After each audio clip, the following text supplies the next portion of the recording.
در شهر خوجند چمپیونات تاجیکستان اوید با بسکتبال بین مردها برگزار شد. در چمپیونات مذکور دسته‌های سوخت، دوشنبه 1، دوشنبه 2، خاتلان 2 و ولایت مختار کوهستانی بدخشان اشتراک نموده برای دریافت قهرمان امساله کشور بین هم سبقت کردند. مورد به ذکر است که بسکتبال هم بین مردها و هم بین بانوها سال سال در تاجیکستان رشد و رواج یافته ایستاده است. از طرف کمیته کار با جوانان و ورزش نزد حکومت جمهوری تاجیکستان و فدراسیون بسکتبال کشور برای رشد این نمود پیوسته تدبیرهای ضروری اندیشیده می شود. در ولایت سوخت در برابر دیگر منطقه های کشور بر رشد بسکتبال توجه خاصه روانه گردیده است. سال جاری بسکتبال بازبانوهای ولایت سوخت عنوان چمپیون تاجیکستان را سزاوار گردیدند که این بازگویی گفته های بالاست.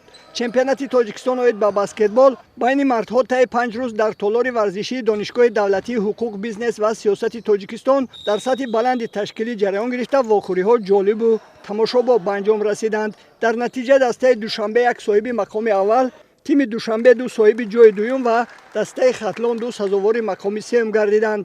مدال و افتخارنامه و جام و جایزه ها به غالبان و جایزه‌داران مسابقه در فضای تنتنوی تقدیم کرده شدند.